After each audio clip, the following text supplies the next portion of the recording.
Assalamualaikum warahmatullahi wabarakatuh. Pernahkah kita merasa hidup kita baik-baik saja, padahal hati kita perlahan menjauh dari Allah? Atau mungkin kita terlalu sibuk menikmati nikmat hingga lupa bersyukur? Dalam ceramah ini, Ustadz Hanan Attaqi mengajak kita merenungkan betapa pentingnya menjaga hubungan dengan Allah, baik dalam keadaan senang maupun sulit. Yuk kita simak ceramah ini sampai akhir dan temukan cara-cara untuk menjaga hati tetap dekat dengan Allah, menghadapi cobaan dengan sabar, dan menyikapi nikmat dengan penuh syukur. Jangan sampai kita hanya merasa tenang, tapi ternyata sedang diuji. Saksikan sampai akhir untuk memahami hakikat iman yang sesungguhnya. Bismillahirrahmanirrahim. Assalamualaikum warahmatullahi wabarakatuh. Innal hamdalillah nahmaduhu wa nasta'inuhu wa nastaghfiruh. Asyhadu an la ilaha illallah wahdahu la syarikalah wa asyhadu anna Muhammadan abduhu wa rasuluh. Radina billahi rabba wa bi Muhammadin nabiyya wa bil islami dina. Allahumma salli wa sallim wa barik ala sayyidina Muhammadin wa ala alihi wa sahbihi ajma'in. Rabbi syrah li sadri wa yassir li amri wahlul 'uqdatan min lisani yafqahu qawli. Teman-teman sekalian yang dirahmati Allah Subhanahu wa taala, yang semoga selalu dijaga hatinya oleh Allah Subhanahu wa taala agar selalu thiqah billah, agar selalu percaya dan yakin kepada Allah Subhanahu wa taala. Karena kelemahan kita itu berawal saat kita mulai meragukan Allah. Dalam segala dinamika hidup, kita selalu butuh Allah. Kita butuh Allah ketika Allah kasih kita ujian, bahkan tetap kita butuh Allah ketika Allah kasih kita nikmat. Kalau kita butuh Allah saat diuji, agar kesabaran kita terjaga. Karena orang yang tidak ditemani atau bersamai oleh Allah Subhanahu wa taala ketika dia sedang diuji, maka dia akan mudah untuk berkeluh kesah, bahkan berputus asa. Kebersamaan Allah kepada dia saat dia diuji itu adalah Allah Subhanahu wa taala menghibur hatinya. Allah Subhanahu wa taala menenangkan hatinya. Allah Subhanahu wa taala menghidupkan hatinya dengan nikmat iman. Ala bidzikrillahi tatmainnul qulub. Innamal mu'minun idza dzukirallah wajilat qulubuhum. Bukankah dengan mengingat Allah hati menjadi tenang? Dan orang yang beriman apabila diingatkan dengan nama Allah, disebut nama Allah, maka hatinya akan bergetar. Ini bentuk Allah membersamai hambanya ketika dia dalam keadaan diuji. Allah menghiburnya dengan kalimat, alam yajidka yatiman fa'awa wa wajadaka dhallan fahada wa wajadaka ailan fa'aghna. Allah menghiburnya dengan kalimat, inna a'tainakal kautsar. Allah menghiburnya dengan kalimat, kalla saya'lamun summa kalla saya'lamun. Allah menghiburnya dengan kalimat, la tahzan innallaha ma'ana. Ini adalah ketika Allah membersamai seorang hamba saat dia dalam keadaan diuji. Allah membersamai hamba juga ketika dia dalam keadaan diberi nikmat. Karena tanpa itu, maka seseorang akan jatuh justru kepada dosa-dosa karena dia mendapatkan banyak kenikmatan hidup. Kalau Allah Subhanahu wa taala tidak menjaga dia saat dia diberi nikmat, maka nikmat itu justru menjadi jalan bagi dia untuk terjerumus kepada banyak dosa. Justru nikmat itulah yang menjadi penghalang bagi dia untuk mengingat Allah. Karena dia sibuk menikmati hidupnya, akhirnya dia terhalang dari mengingat Allah tepat waktu. Sibuk menikmati hidupnya, terhalang dari Allah untuk bangun tengah malam. Karena dia tidurnya larut. Kenapa tidur larut? Karena terlalu banyak yang harus dia nikmati sebelum tidur. Dia bisa makan-makan, dia bisa jalan-jalan, dia bisa ngopi, dia bisa ketemu teman, dia bisa belanja. Bahkan dia nunggu midnight sale untuk bisa menghabiskan nikmat yang Allah kasih kepada dia. Sehingga akhirnya tidurnya terlalu larut, lalu dia tidak bisa bangun untuk menghadap Allah, curhat kepada Allah. hal yang selama ini dia lakukan justru ketika dia diuji oleh Allah. Ketika diuji oleh Allah, mudah bagi dia bangkit tengah malam, curhat, sujud panjang, menangis dalam doa. Ketika Allah kasih nikmat, curhatnya hilang, malamnya lelap, sampai bahkan subuhnya juga kelewat. Ini kalau Allah nggak membersamai seorang hamba ketika dia diberi nikmat. Sehingga orang yang seperti ini, kalau dalam keadaan seperti ini terus-menerus dalam jangka waktu yang lama, nanti dia akan terjebak di dalam istidraj. Setelah sekian lama, tapi nggak boleh kita baru ngelihat orang dapat nikmat, wah istidraj itu, nggak boleh. Ini namanya rillan, dengki sama orang lain. Nggak mau ngelihat orang dapat nikmat itu nggak rela gitu, langsung dijudge istidraj, hati-hati. Ngelihat orang dapat nikmat, ain, hati-hati. Ngelihat orang dapat nikmat, ria, sombong, hati-hati gitu kan. Ini gampang menjudge. Istidraj itu setelah sekian lama. Karena Allah nggak langsung mengistidraj hambanya hanya ketika sekali dia terjatuh. Hanya ketika sekali dia tergelincir. Hanya ketika sekali dia tersandung. Langsung Allah istidraj. Allah tidak seperti kita yang mudah sekali untuk patah hati. Allah itu dikhianati oleh hambanya berkali-kali nggak patah hati. Sabar nunggu kita taubat. Berbaik sangka bahkan kepada kita walaupun Allah Maha tahu tentang nasib kita. Berharap, berbaik sangka di sini artinya Allah berharap kita suatu saat sadar. Satu saat kembali, satu saat pulang lagi kepada Allah. Satu saat minta ampun kepada Allah. Nggak langsung begitu kita bikin dosa, sementara nikmat kita banyak, langsung Allah, wah kamu udah saya istidraj. Biarin aja kayak gitu. Unfollow. Allah mengunfollow hambanya, ya, tapi butuh waktu yang lama. Setelah postingannya sekian kali itu jelek terus. Bahkan kalau dia scroll dari bawah itu postingannya jelek semua, maka di unfollow. Siapa orang yang di unfollow oleh Allah? Bara'atum minallah. Itu bahasa Al-Qur'annya. Allah berlepas tangan. Apa bahasa sosial media? Allah berlepas tangan. Udah gak mau lagi membersamai dia.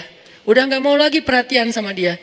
Udah memutuskan dia. Ini diputusin sama Allah. Ini seburuk-buruk musibah. Tapi kan gak ujuk-ujuk ya. Baru sekali kesandung, udah males unfollow aja. Itu mah kita. Kalau Allah gak kayak gitu. Kalau Allah walaupun kita udah tersandung. Berapa tahun kita tersandung? Bukan tersandung lagi. Pergi meninggalkan Allah. Bertahun-tahun kan? Kita gak sholat berapa tahun? Kita gak puasa berapa Ramadan? Kita nggak zakat berapa kali dikasih rezeki, berapa kali masuk nisab dan haul. Kita mengabaikan azan berapa kali dengar dalam sehari. Apakah langsung Allah istidraj? Enggak. Tapi kalau kita terus-terusan kayak gini, satu saat Allah biarkan kita istidraj. Sanastadrijuhum min haitsu la ya'lamun. Akan kami istidraj mereka dari jalan yang mereka nggak pernah duga.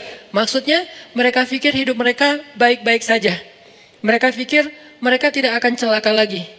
Mereka pikir mereka tidak akan bisa binasa lagi. Itu disebut di dalam surat Al-Mulk, disebut di dalam surat Al-Kahfi, cerita tentang orang-orang yang kufur sekian lama sampai dia berkeyakinan saya nggak mungkin rugi. Saya nggak mungkin celaka. Dari jalan mana saya akan celaka? Sementara saya punya segalanya. Dalam kondisi kayak gini lah orang sanastadrijuhum min haitsu la ya'lamun. Akan kami istidraj, akan kami giring mereka dari jalan yang mereka nggak pernah duga kepada apa digiring. Bukan kepada kesesatan. Allah tidak menyesatkan hambanya. Kalimat Allah menyesatkan di sini artinya Allah membiarkan sesat. Kalau kita menerjemahkannya, Allah memberi petunjuk dan menyesatkan. Kok Allah jahat banget ya?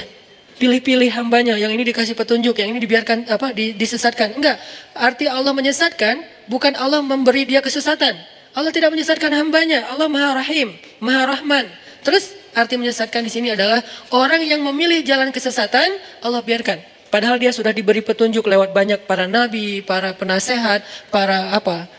Ya bolehlah disebut motivator atau apapun gitu kan. Tapi dia nggak mau dapat nasihat, akhirnya Allah biarkanlah tersesat. Kan udah dikasih kesempatan. Ini artinya sanastadrijuhum min haitsu la ya'lamun. Artinya orang itu akan Allah giring kepada kerugian. Kalau bahasa surat Al-Baqarah, ulaikal ladzina ishtarawud dhalalata bil huda fama rabihat tijaratuhum. Tijarah mereka dagangnya mereka, hitung-hitungannya mereka, transaksinya mereka itu fama rabihat, nggak ada rabahnya, tidak ada untungnya. Jadi mudah-mudahan Allah jaga hati kita, baik ketika kita diuji, bahkan ketika kita diberi nikmat, supaya dalam dua keadaan ini kita tetap menjadi mukmin yang ajaban, yang ideal, yang baik, yang insya Allah Allah suka sama kita. Kalau diuji sabara fakana khairallah, kalau diberi nikmat syakara fakana khairallah. Kalau dia diuji dia bersabar, dan itu kebaikan untuk dia. Ternyata diuji ujung-ujungnya baik. Lewat apa ujian menjadi kebaikan? Lewat sabar. Bukankah Allah bilang wabasyiris sabirin? Sampaikan berita gembira kepada orang yang sabar. Ada banyak kebaikan yang Allah sediakan untuk orang yang sabar kalau dia sabar. Dan kalau diberi nikmat syakara. Kalau diberi nikmat dia bersyukur. Fakana khairallah. Kenapa nikmat kok menjadi kebaikan? Karena maksud nikmat dan kebaikan kan nikmat itu udah kebaikan. Kenapa ditambah kebaikan? Maksudnya dengan dia bersyukur, Allah tambahkan kebaikan itu. La in syakartum la azidannakum. Jadi orang beriman itu kayaknya hidupnya tuh nggak ada, harusnya sih nggak ada bete-nya. Hidupnya tuh nggak ada istilah, aduh hari ini gue kayak rugi banget nih. Nggak ada orang beriman rugi. Mau dia dalam keadaan, kan hidup kita tuh di antara dua itu kan.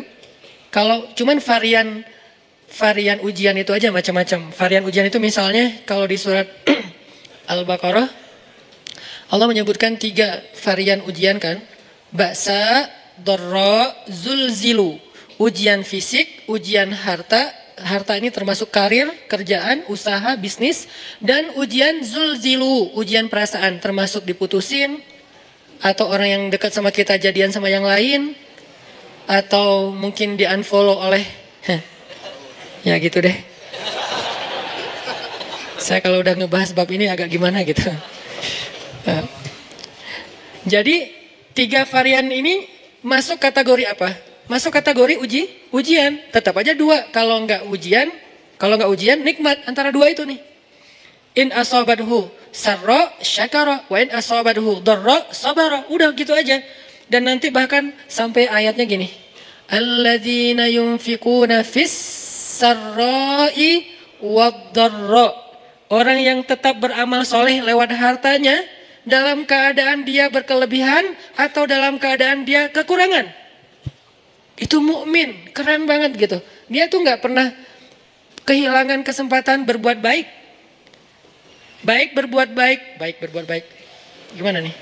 Baik beramal soleh ketika dia dalam keadaan dikasih nikmat, maupun beramal soleh ketika dia dikasih ujian, tetap aja beramal soleh. Contoh yang ayat tadi, yunfikuna fis sarra, berinfak dalam keadaan sarra, dalam keadaan bahagia, senang, lagi dapat untung gitu kan. Ataupun yunfikuna fid dharra, tetap berinfak walaupun dia dalam keadaan dharra, dalam keadaan susah. Dalam keadaan dhar itu kan bahaya. Ini kalau saya infak nih bahaya nih buat saya nih. Kalau saya kasih nih saya kayak nggak ada tabungan buat mahar nih. Kalau saya kasih ke dia, terus saya gimana? Gitu kan? Ini dhar banget nih, bahaya banget nih. Tapi dia tetap berinfak. Siapa yang mencontohkan hal seperti itu? Selain pastinya Rasulullah udah nggak diragukan lagi. Yang jadi kayak simbol berinfak walaupun dia butuh. Orang-orang Ansar, yu'thiruna ala anfusihim walau kana bihim khasasah. Mereka mendahulukan orang muhajirin atas dirinya sendiri. Walaupun sebetulnya dia juga butuh kepada kebaikan itu. Tapi dikasih buat muhajirin. Ini namanya yunfikuna fid dharra, bukan fis sarra. Berinfak dalam keadaan susah. Insyaallah nanti kita lanjutkan renungan-renungan menambah iman ini setelah kita sholat isya. Barakallahu fikum. Bismillahirrahmanirrahim.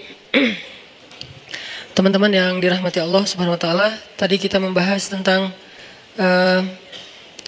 harapan agar Allah Subhanahu wa taala selalu menjaga hati kita agar setiap saat kita bisa thiqah billah, bisa percaya dan yakin kepada Allah. Karena Allah satu-satunya pegangan kita. Kalau kita nggak berpegang kepada Allah, jangankan saat dikasih ujian, dikasih nikmat aja bisa oleng gitu kan, apalagi dikasih ujian. Dikasih nikmat aja bentuk olengnya apa? Masih ngeluh. Udah dikasih nikmat masih ngeluh. Apalagi dikasih ujian lebih, bukan ngeluh lagi, keluh kesah jadinya. dan akhirnya berputus asa. Orang yang Allah jaga hatinya dalam keadaan senang dan susah, salah satu contohnya adalah orang yang yunfiquna fis sarra'i wad dharra. Orang yang bisa tetap beramal soleh, tetap berinfak, bisa tetap bantu orang, bahkan ketika dia dalam keadaan dharra, dalam keadaan susah. Yang kadang-kadang ngebantu orang itu beresiko buat dia sendiri. Dia sendiri lagi butuh bantuan, tapi dia juga malah bantu orang lain. Selama yang dia lakuin ini tidak menzalimi hak orang-orang yang menjadi tanggungannya. Ini penting catatannya di sini nih. Jangan sampai kita menjadikan narasi ini sebagai dalil bantu orang walaupun kita dalam keadaan butuh. Kalau kita sendiri sih nggak masalah. Tapi kalau yang butuh ini adalah keluarga, maka kita harus bermusyawarah dengan keluarga kita. Mereka punya hak untuk menentukan ya atau tidak. Kalaupun tidak, kita nggak boleh menjudge mereka tidak soleha. Misalnya seorang suami lagi punya hutang. Hutang itu kan tanggungan bersama kan? Karena nanti kalau datang debt collector, kalau ada tagihan yang akan menanggung gelisah, takut, terancam, nggak nyaman itu bukan cuman suami, tapi juga istri ngerasain nggak nyamannya didatengin orang yang tuh nagih hutang tuh nggak nyaman. Sehingga kalau nanti ada yang harus dijual dari aset kita kan itu bagian dari hak istri juga. Kalau perabotan rumah ada yang harus dijual kan itu jangan-jangan itu alat senamnya istri misalnya kan ya. Jadi dia tetap menanggung konsekuensi dari resiko berhutang gitu kan. Sehingga kalau misalnya kita lagi punya hutang, terus kita mau bantu orang yang juga punya hutang, cuman dia kayak darurat banget. Kalau yang diambil itu dari bagian kita, gak apa-apa. Kita yang nanggung konsekuensinya. Tapi kalau yang diambil itu adalah bagian keluarga, gak boleh sembarangan. Mah, kan kata Ustadz juga, yunfikuna fid dharra, berinfak dalam keadaan susah. Orang-orang Ansar yu'thiruna ala anfusihim walau kana bihim khasasah. Kita ngeluarin dalil itu fasih, tapi ternyata salah tempat. Dalilnya nggak diragukan kesahihannya, ayatnya jelas. Ada yang di surat Al-Baqarah, ada yang surat apa itu yang yu'thiruna ala anfusihim. Jadi artinya nggak salah dengan dalil, tapi kurang bijaksana. Kurang apa bijaksana teh? Kurang hikmah. Kurang wise, kurang bijaksana. Kenapa? Karena Abu Bakar As-Siddiq ketika beliau menginfakkan seluruh hartanya fi sabilillah, istrinya itu adalah siapa istrinya? Asma bintu Umais. Apakah istri kita Asma bintu Umais? Bukan, istri kita Eis. Bukan Asma, beda tuh. Jadi jangan paksain Teh Eis seperti Asma. Dan Asma juga nggak terpaksa melakukan itu. Kalau istri kita sekelas dengan Asma bintu Umais, siapa Asma bintu Umais? Seorang perempuan, seorang istri yang setelah suaminya jadi khalifah, nafkahnya kurang drastis. Drop banget nih nafkah keluarganya. Saking dropnya, sampai nggak bisa makan daging, nggak sanggup beli daging. Lalu karena kangen pengen makan daging, dan pengen ngelihat suaminya juga makan daging, kasihan. Akhirnya dia sisihkan dari belanja hariannya, ditabung. Setelah beberapa lama, udah cukup beli daging sedikit. Nggak banyak, nggak 1 kilo. Cuman sedikit. Terus dia minta izin lagi ke suaminya. Padahal kan itu bagian dia kan, hak dia kan. Karena uang nafkah itu berarti udah diberikan kepada istri. Masih minta izin. Ya wahai Abu Bakar, wahai suamiku, ini ada sisi sedikit dari uang belanja, aku sisihkan setiap hari, udah bisa beli daging sekarang, boleh nggak aku beli daging? Kasihan kamu nggak pernah makan yang lebih layak. Kata Abu Bakar, Asma, ternyata gaji saya masih lebih. Boleh nggak kalau ini kita berikan kepada Baitul Mal, dan mulai bulan depan gaji saya dikurangi karena ternyata masih lebih. Apa kata Asma? Sami'na wa ta'na. Istrinya ini Asma bintu Umais, perempuan yang punya 3 suami, 3-tiganya ahli surga. Ja'far, Abu Bakar, Ali.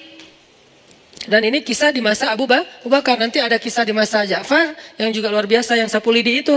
Ada kisah di masa Ali yang juga luar biasa, anaknya saling memamerkan ayah mereka. Karena dari 3 suami, 3-tiganya punya anak laki-laki. Anak Abu Bakar bilang ayah saya paling baik, anak Ali bilang ayah saya paling baik, anak Ja'far bilang ayah saya paling baik. Terus yang mana nih? Kan bingung Asma teh. Yang ini bilang ayah saya nih pemuda surga, sebaik-baik pemuda Makkah. Ayah saya sebaik-baik orang tua Makkah. Masing-masing membanggakan ayahnya. Masing-masing punya cerita-cerita kehebatan Asma bintu Umais. Artinya nggak bisa juga sembarangan kita mengambil hak keluarga kita, lalu kita dengan alasan berinfak dalam keadaan dorro.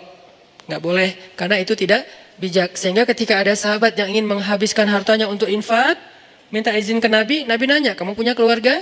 Punya anak? Punya. Ya udah, beri bagian mereka. Kalau gitu setengah ya Rasulullah? Enggak, masih kebanyakan. Kalau gitu sepertiga ya Rasulullah? Itu pun masih kebanyakan, tapi cukuplah. Sepertiga aja masih kebanyakan, tapi cukup. Lalu bagaimana dengan Abu Bakar? Abu Bakar lihat dulu, makanya kita nggak bisa memahami satu dalil tanpa mendalami konteksnya. Jangan sampai kita menggunakan cerita Abu Bakar untuk membolehkan diri kita melakukan apapun yang kita suka. Mah, papa nih pengen jadi Abu Bakar. Tugas kita didik dulu istri kita biar jadi Asma. Baru nanti kita bisa jadi Abu Bakar. Abu Bakar itu keberhasilannya bukan hanya berinfak dengan seluruh hartanya. Keberhasilan Abu Bakar juga di situ, adegan itu adalah dia berhasil mendidik Asma menjadi seorang istri yang mampu berlapang dada ketika suaminya berinfak dengan seluruh hartanya dan nggak punya apa-apa lagi yang tersisa. Tapi kalau nggak jadi seperti Asma pun, jangan langsung dijudge, mamah nih jauh banget dari Asma. Ya Allah, gimana ini? Galau, jangan. Karena lahum darajatun inda rabbihim faddalna ba'dahum ala ba'd. Kami berikan kelebihan sebagian orang atas sebagian yang lain. Dan istri Nabi juga beda-beda kelebihannya. Para anbiya beda-beda kelebihannya. Ada para nabi yang kelebihannya lebih kepada suara. Nabi siapa? Daud. Sampai Allah Subhanahu wa taala menundukkan semesta untuk ikut berzikir bersama Daud. Yang saya menyebutnya dengan istilah konser kolosal. Tapi konsernya bukan nyanyi lagu syair, lebih kepada zikir, perform. Nabi Daud perform, tapi crowdnya itu bukan manusia. Crowdnya itu semesta. Sampai angin, awan, air, semuanya crowd untuk ikut bareng dengan Nabi Daud alaihissalam. Karena memang kelebihan Nabi Daud itu suara. Dan beliau punya 70 macam suara. Dan setiap kali beliau bersuara, yang kedua lebih baik dari yang pertama. Yang ketiga lebih baik dari yang kedua. Terus semakin baik, semakin baik, semakin baik. Sehingga orang yang diberikan oleh Allah nikmat suara yang bagus, doa Nabi apa? Laqad utita mizmaran min mazamiri ali Daud. Bersyukurlah engkau diberikan oleh Allah seruling dari keluarga Daud. Hanya satu dari 70 seruling ya. Cuman diberikan satu seruling aja udah kita mendengar suaranya. Mahir apa tuh? Bukan Mahir Zain. Saya lupa nama korinya. Oke lah Mahir Zain.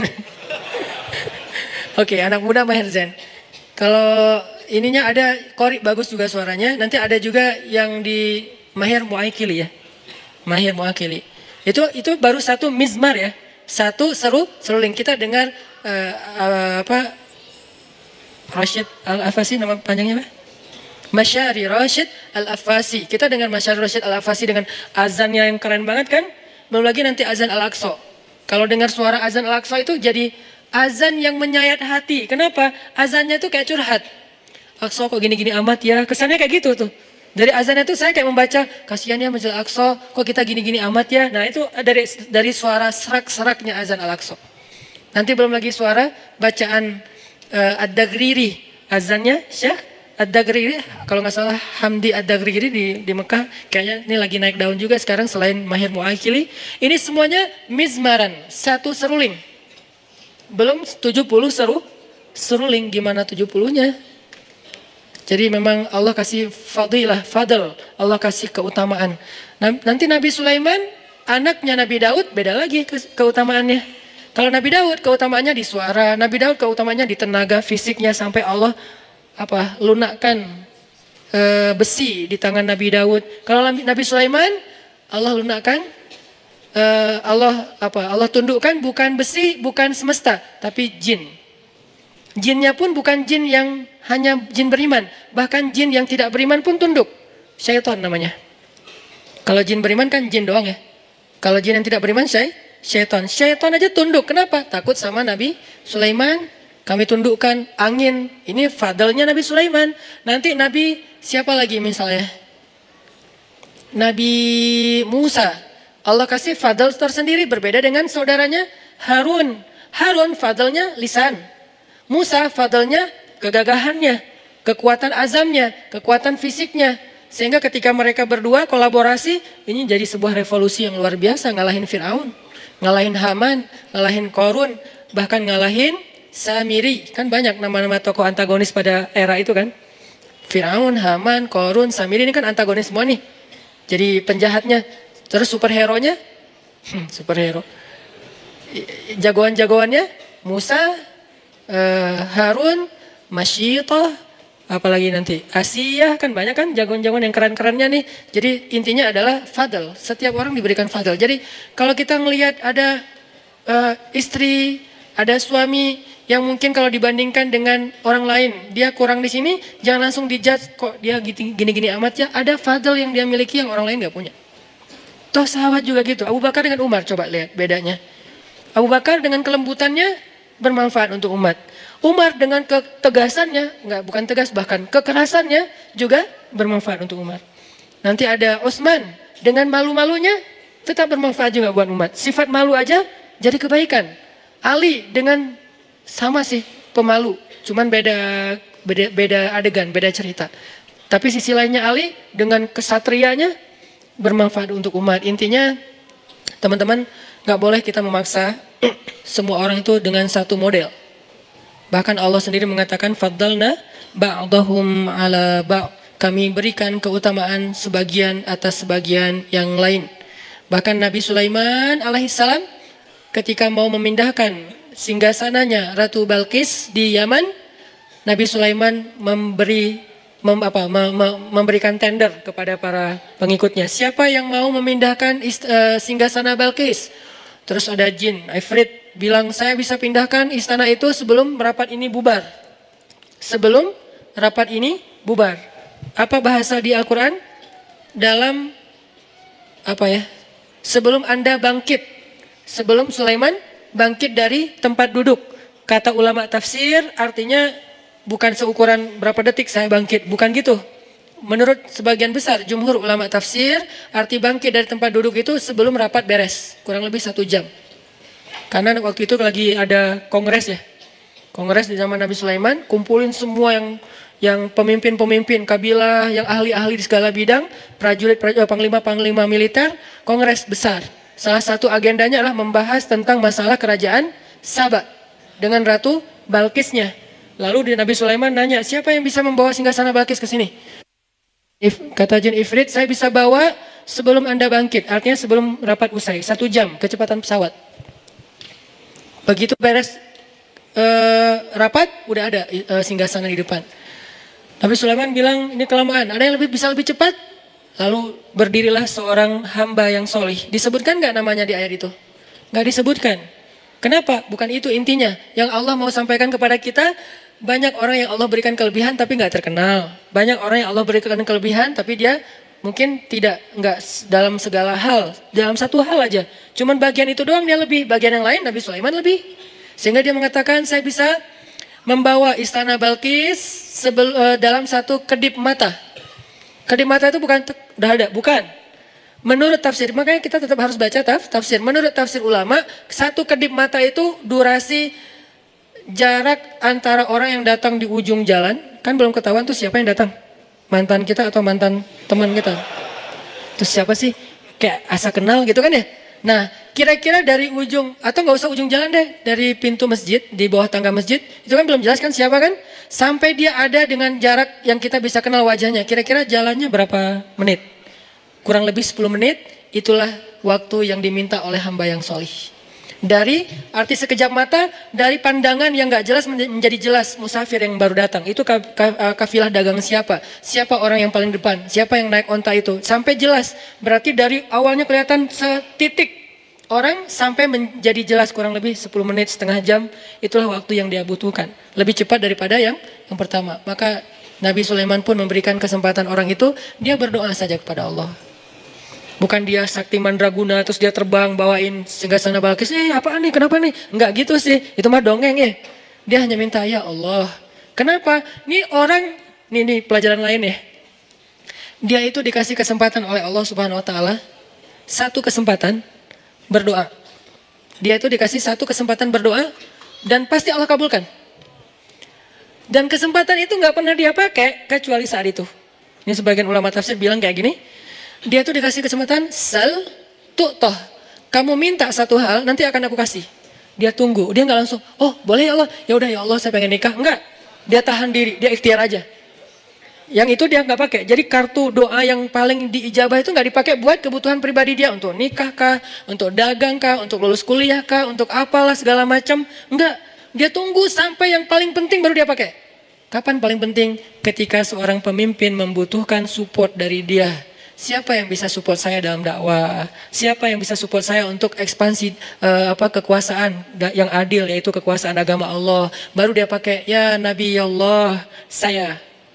Lalu dia angkat tangannya, dia bilang, ya Allah, tolonglah Sulaiman, bawalah singgasana Balkis ke hadapannya, sehingga engkau akan tunjukkan kekuasaanmu supaya Balkis beriman. Langsung Allah bawa.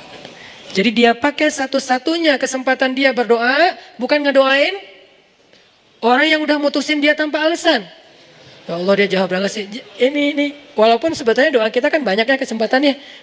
Ini artinya kalau sekali-kalinya kita dikasih kesempatan berdoa yang lain gak diijabah kecuali sekali, maka sebaik-baik orang yang menggunakan doa itu adalah untuk mendoakan kepemimpinan atau diberikan seorang pemimpin yang solih, pemimpin yang adil, pemimpin yang bisa menjadi khalifatullahi fil ard, menjadi wakil Allah di muka bumi. Arti wakil Allah itu menyebarkan agama Allah yang adil di muka bumi. Rahmatan lil alamin. Maaf ya agak kemana-mana nih. Sebetulnya yang mau dibahas bukan ini sih. Ini mah prolognya jadi kelamaan. Nggak apa-apa lah. Mudah-mudahan jadi motivasi ya buat kita untuk tadi intinya balik lagi ke awal. Semoga Allah menjaga hati kita dalam sikoh. Dan malam ini baru mau bahas. Dan malam ini kita akan sesuai dengan feedster yang udah disebar oleh teman-teman Shift Media. Saya akan coba sharing sedikit dari, saya yakin di sini bukan saya doang yang pernah ke Jepang. Saya mah juga baru beberapa kali doang. Pasti ada teman-teman yang mungkin udah bolak-balik ke Jepang. Agak-agak bete dikit, ke Jepang gitu. Ada yang kayak gitu mungkin ya. Ada yang pengen belanja bawang ke Jepang. Ada yang kangen udang ke Jepang. Pengen makan udang ke Jepang aja. Padahal udang banyak di sini bertebaran, tapi pengen yang asli yang dari Jepang misalnya. Ada yang setiap winter ke Jepang. Ada yang mungkin pernah tinggal di Jepang. Ada yang bahkan sekarang lagi tinggal di Jepang live streaming. Jadi saya bukan bermaksud lebih sok tahu daripada teman-teman. Hanya angle saya kemarin seminggu ke Jepang itu mudah-mudahan semakin menegaskan sebuah pesan yang selama ini udah kita saksikan sendiri, kita dengar dari teman, atau bahkan teman-teman yang di Jepang mungkin ngalamin langsung. Tentang moral, akhlak. Kalau di Feedster teman-teman lihat seorang muslim Jepang yang ketika kita nyerahin satu hadiah kantong yang sekarang jadi program SIF itu untuk mengganti kantong plastik kalau kita belanja, terus kita sediain kantong yang kalau itu jadi kayak gantungan kunci, ditaruh di tas, ditaruh di motor. Jadi kalau kita belanja itu bisa pakai itu, nggak usah banyak pakai plastik supaya mengurangi sampah plastik. Ini hanya ikhtiar kecil lah, dan nggak ada apa-apanya dibandingkan yang udah dilakukan banyak komunitas yang lain. Tapi kita ingin terlibat kecil-kecilan. Kita kasih ke dia. Sebetulnya sederhana sih kantong itu, harganya murah. Desainnya biasa sebetulnya, cuman buat kita sih bagian dari kepedulian gitu ya. Kita serahin nih. Kita serahin sama dia, coba lihat gimana ekspresinya. Kayak nggak pernah ngelihat kantong gituan ya. Padahal kan di Jepang udah banyak yang gitu. Malah saya juga beli di Jepang untuk jadi kayak sampel, kita bikin gini yuk. Jadi kita di Jepang malah belajar tentang bikin kantong yang lebih bagus, yang lebih murah, dan lebih kayak nyaman aja dipakai gitu, dari bahan yang lebih bagus. Dia tuh kayak nggak pernah ngelihat kantong gitu, kayak tinggal di kutub mana gitu. Begitu kita kasih, oh gitu kan ya. Kenapa dia kayak gitu? Bukan karena dia nggak pernah lihat itu, karena dia menghargai kita. Ini namanya orang yang syukurnya tuh luar biasa. Makanya disebutkan oleh Kang Yusuf yang jadi sahabat kita di Jepang itu, di Jepang kan ada budaya orang berterima kasih. Berterima kasihnya tuh nggak sekali, berkali-kali. Kalau di situ disebutin, siang, makasih ya tadi pagi udah dikasih hadiah ini. Besok, makasih ya kemarin. Lusa, makasih ya bulan lalu. Tahun depan, makasih ya tahun yang lalu. Terus saja diingat kebaikan orang. Sebetulnya teman-teman, ini bukan budaya Jepang saja. Salah sebut lagi. Ini bukan budaya Jepang saja. Jauh 1400 tahun yang lalu, ini adalah sebuah habit, sebuah behavior yang udah diajarin Nabi kepada orang yang beriman. Apa kata Nabi? Kalau ada orang yang berbuat baik kepada kalian, maka balaslah kebaikan itu. Kalau kalian tidak mampu membalas kebaikan itu, maka doakanlah dia seolah-olah kalian sudah membayar kebaikannya. Itu satu cara kita menghargai orang lain. Banyak hadis pastinya. Kalau ada orang yang berbuat baik kepada kalian, maka balaslah kebaikan itu. Jadi kalau dia kasih kita hadiah, balikin hadiah ke dia. Makanya bahasanya tahadu. Bukan ihdi, tapi tahadu. Apa arti tahadu? Saling memberi hadiahlah kalian. Jangan cuma nerima hadiah terus. Saling mentraktirlah kalian. Jangan cuma ditraktirin mulu. Apalagi saling share pulsalah atau kuotalah kalian. Jangan cuma minta kuota terus. Ini kan terjemahan praktis ya dari tahadu. Karena saya nggak suka menerjemahin teks Al-Quran dan hadis hanya secara teori. Kita harus mampu menerjemahkannya dalam praktek kekitaan.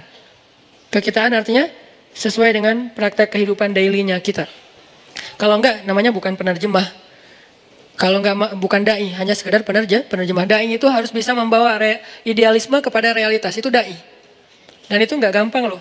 Kita harus tafakur, kita harus muhasabah, kita harus memahami realitas, baru kita bisa bawa idealisme kepada realitas. Ini kalau di zaman kita gini, ini kalau di zaman kita gini. Itu namanya membawa sebuah idealisme sirah nabawiyah menjadi sebuah solusi konkret program kehidupan kita zaman sekarang. Kalau cuman bicara sirah nabawiyah secara narasi, teori, tapi nggak bisa diterjemahkan dalam praktek kekinian, ini sama dengan buku atuh. Apa gunanya bedah buku?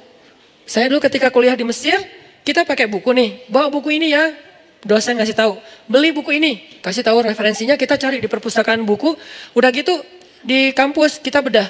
Ngapain bedah lagi kalau udah ada buku? Karena buku hanya menjelaskan teori.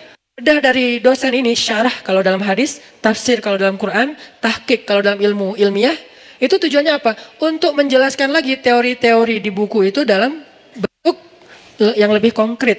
Nah, begitu juga ta'lim. Kalau ta'lim cuma saya bahas bahwa Nabi pernah begini, bahwa Nabi pernah begitu, terus zaman kita gimana? Kan nggak mentranslate kan? Nggak menterjemah. Nabi itu misalnya pernah lomba berkuda yang saya share di YouTube, pernah lomba berkuda dari Thaniyatil Wada sampai ke Masjid Bani Zuraid. Zaman kita apa? Bukan cuma berkuda. Ini berarti belum menterjemah sirah nabawiyah. Zaman kita tuh artinya riding, touring, night run kalau buat anak mobil. Jadi games anak-anak yang senang mobil, motor, sepeda dari satu tempat dan berakhir di masjid. Riding lah yang paling sederhananya. Touring kalau bareng-bareng misalnya. Itu adalah terjemahan konkret apa yang terjadi di zaman Nabi dengan konteks kekitaan. Nggak harus kita cari kuda baru ngikut sunnah. Kalau nggak naik kuda berarti belum nyunnah. Sehingga ada istilah olahraga sunnah. Saya nggak sepakat dengan istilah olahraga sunnah. Semua olahraga selama nggak melanggar syariat itu nyunnah. Berenang. Yang nyunnah yang mana? Yang gaya bebas Ustaz?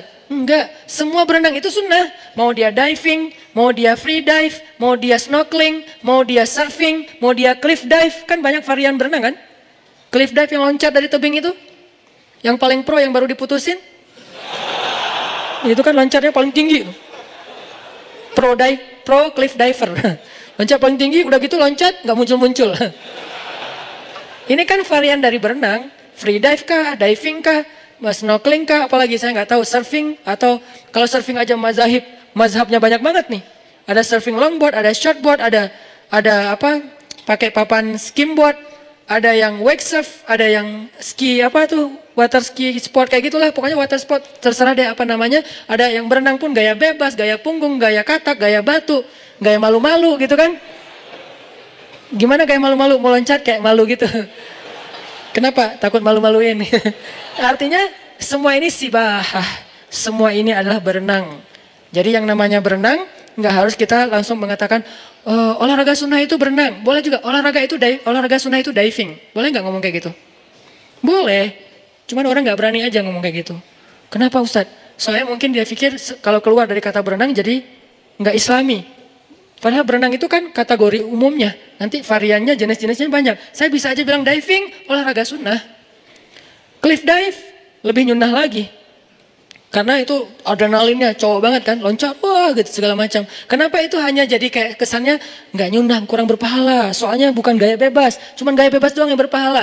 Padahal manfaatnya sama aja. Bahkan kalau teman-teman yang diving itu kan luar biasa ya. Kemarin saya mau diajak diving di Tanjung Pinang, ternyata itu tekniknya, ilmunya dahsyat juga tuh diving. Apalagi free dive. Free dive nggak pakai tabung udara, terus kayak mau masuk kan kalau di laut susah ya. Kayak mau tenggelam nggak tenggelam nih, kenapa sih kok saya di permukaan air terus gitu, muncul lagi belakangnya gitu, nggak masuk kayak seonggok karang gitu kan ya. Kenapa? Karena susah banget mau masuk ke dalam. Ada tekniknya. Saya pas lagi di Bunaken tuh sok-sok free dive, sebetulnya nggak free dive sih, free dive-an gitu. Oh gua mau free dive, oh iya Ustaz.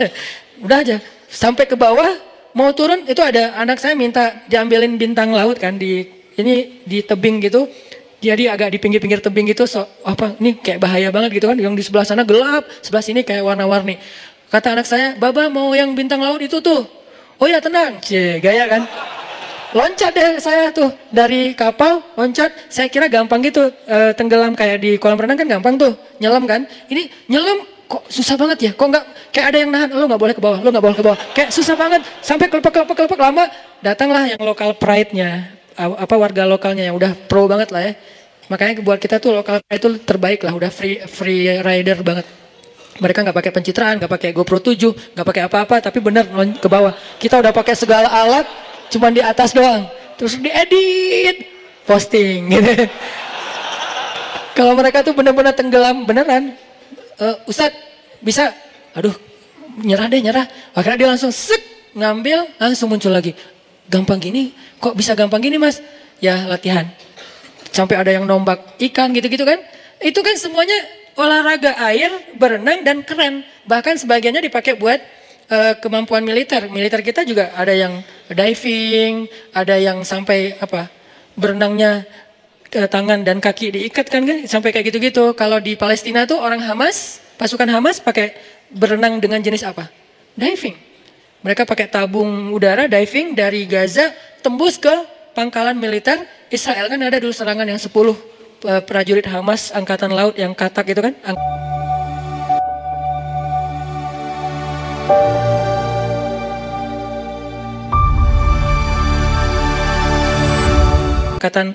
Pasukan katak masuk ke dalam, keluar, nyerang. Kalau ini kan perang, namanya perang ya saling tembak-tembakan, masa saling senyum gitu kan. Gitu. Itu bukan perang, itu dakwah. Namanya jihad, jadi jangan agak kagok gitu kalau ngomongin orang berperang, kok perang sih Ustaz? Namanya perang ya, tembak, masa perang gini, ya gitu dong. Nah dia masuk, terus keluar di pangkalan militer Israel, diserang, terbunuh beberapa prajurit Israel dari Hamasnya. Kalau nggak salah cuma satu yang syahid, sisanya selamat dan mereka masuk lagi. Berarti kan sibahah di zaman sekarang adalah salah satunya diving. Makanya saya nggak sepakat dengan istilah olahraga sunnah itu hanya 3. Padahal kalaupun mau dibikin persis kayak Nabi, 4 harusnya. Yang jarang dibahas yang keempat apa? Gulat. Bukankah Nabi juga pegulat? Yang ngalahin Abu Rukanah? Kenapa nggak dimasukin? Karena kita baru membaca satu hadis, lalu merasa paling mengerti hadis tersebut. Padahal olahraga sunnah itu kayak misalnya berkuda. Berkuda itu bukan cuma naik kuda loh. Ngurus kuda. Ngurus kuda itu apa sekarang? Ngebengkel. Jadi cowok banget tuh kalau dia misalnya mogok motornya dia bisa ngerjain sendiri. Masa mogok nelpon, gimana tolong angkat motor saya tinggalin tuh di atas jembatan misalnya di Pasteur. Ya kurang cowok sih. Jadi cowok yang keren itu justru kalau dia bisa ngebengkel sendiri, minimal kalau mobilnya ada apa dia bisa ngedongkrak sendiri gitu kan ya. Ini life skill cowok. Jadi pesan dari olahraga yang Nabi katakan tadi itu bukan cuman kudanya disiapin, dipakein pelana, terus dipegangin tali kekangnya, duduk di belakang, pencitraan, yang misalnya kita pakai selfie gitu, misalnya. Saya pernah gitu soalnya. Saya nggak ngomongin orang lain ya, jadi jangan diedit nanti dikasih judul macam-macam gitu, enggak. Saya lagi ngomongin diri saya sendiri. Pernah di Parompong kan ya belajar berkuda, karena baru pertama dipegangin sama pelatihnya si kudanya teh, karena kalau nggak dipegangin ntar saya dibawa lari gimana? Oke, mas pegangin erat ya, ya Ustaz. Nah dia ajarin, yang pertama Ustaz kalau berkuda itu, nih kata dia ya, nanti teman-teman yang pro penunggang kuda mungkin bisa meralat. Kata dia kuda itu kita tuh sama dia tuh harus kayak ngeklik gitu. Kita tuh harus sehati, kita tuh harus kayak saling paham gitu, saling pengertian. Kamu capek ya dah. Kita tuh harus saling pengertian gitu, dielus-elus dulu rambutnya, terus kayak dipegang-pegang gitu, saling pegangan gitu kan ya. Tapi jangan dikedip gitu, kasihan nanti. Apaan sih lo? Gue cowok tahu. Oh ya maaf ya. Terus kayak gitu-gitu, udah akrab, udah sehati gitu, baru naik. Dia nggak akan ngerjain. Kalau nggak sehati dikerjain sama dia katanya. Entah ini benar, entah ditakut-takutin. Pokoknya katanya gitu. Kalau nggak sehati, nggak akrab gitu, kudanya sebel. Apaan sih lo? Turun aja, males lah. Kan gitu kan? Kuda juga males gitu. Ngapain sih lo naik-naik ke gua?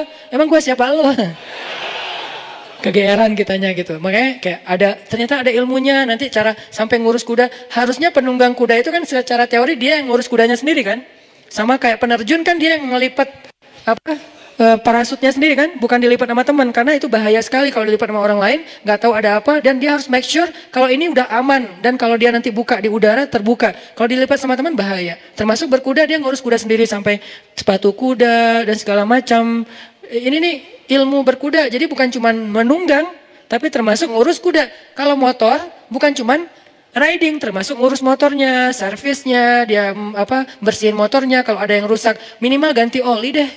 Ini life skill. Ini nih sunnah Nabi SAW. Jadi buat saya kurang sepakat dengan istilah olahraga sunnah. Semua olahraga itu sunnah. Jadi teman-teman yang senang dengan segala macam jenis olahraga, dengan syarat satu aja, tidak melanggar syariat. Apa melanggar syariat? Satu, membuka aurat. Kan jelas kan? Kalau membuka aurat bukan olahraganya berarti, tinggal kita tutup aja. Satu, membuka aurat. Dua, olahraganya misalnya sampai menzolimi orang lain. Tiga, misalnya ada judinya di dalamnya gitu kan, kompetisi ada judinya. Kalau nggak melanggar syariat ya nggak masalah. Main bola nyunah nggak? Nyunah. Dari mana main bola nyunah? Ada hadis. Makanya kalau baca sirah Nabi itu yang banyak adegannya tuh, biar kita open minded, terbuka. Oh ternyata ada juga yang adegan gini. Main bola itu di zaman Nabi yang dipakai apa? Jin.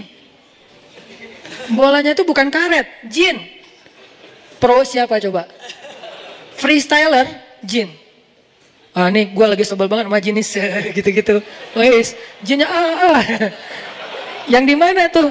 Jin yang masih kayak anak yang baru latihan, kayak jin masih amatiran. Dia tuh lagi kayak apa ya? Lagi kayak apa istilahnya kalau di kita? Lagi training ya. Jin lagi training, amatiran. Trainingnya apa? Training menggoda orang lagi sholat. Cuman salah milih sasaran. Targetnya legend. Rasulullah targetnya. Kan ini kayak nggak sebanding banget ya. Harusnya ada targetnya orang yang baru masuk Islam kah, atau siapalah yang masih lemah imannya. Ini targetnya legend. Yang paling keren di antara umat manusia, Rasulullah. Itu ditargetin sama dia. Sementara dia masih training, nggak ngerti cara ngegodain orang. Wah ini lagi ada tahajud nih. Cowok ini gua godain deh. Nabi digodain. Nabi lagi Allahu Akbar baca ayat. Wah dia udah jungkir balik, udah segala macam. Wah udah heboh gitu, norak nggak jelas gitu kan. Nabi biasa-biasa aja. Loh kok lo biasa aja sih?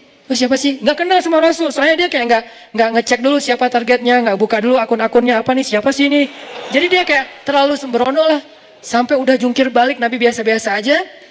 Nabi selesai salam, dipegang sama Nabi. Hah? Kok dia bisa megang gua? Dipegang sama Nabi, diuyel-uyel. Uyel-uyel itu apa? Iya, digitu-gituin, jadi bulat kayak bola, terus diikat, ditaruh di tiang masjid. Nih Masjid Nabawi ya. Nggak usah dibahas bab itu deh. Dikit aja. Kan Masjid Nabawi itu ada dua area kan. Ada area tertutup kayak gini. Itu dipakai ibadah, dipakai itikaf, pakai sholat. Ada area terbuka namanya sahan. Atau kalau bahasa arsitek kata Muzamil, courtyard. Memang dalam masjid juga. Nah di situ digantung tuh di tiang Masjid Nabawi bola api jin. Dia menyala seperti api tapi tidak membakar apa-apa. Digantung di tiang masjid. Nunggu sampai subuh. Begitu subuh anak-anak kecil Madinah kan pada subuh berjamaah tuh. Mereka kan sunrise lover semua kan. Pada senang dengan waktu subuh. Karena waktu subuh itu waktu paling baik untuk orang yang beriman kan kata Nabi. Jadi pada bangun anak-anak kecil, kita ke masjid yuk. Anak-anak kayak ukuran-ukuran pinupin gitu. Tapi sahabat-sahabat gitu kan. Anak-anak kecil, memang anak-anak di bawah 10 tahun. Ke masjid, ramai kan anak kecil ke masjid. Subuh-subuh kan seru banget ya. Subuh-subuh anak kecil pada ketemu gengnya. Ke masjid ramai-ramai. Begitu masuk masjid ngeliat, kok ada lampu apa tuh kayak bola?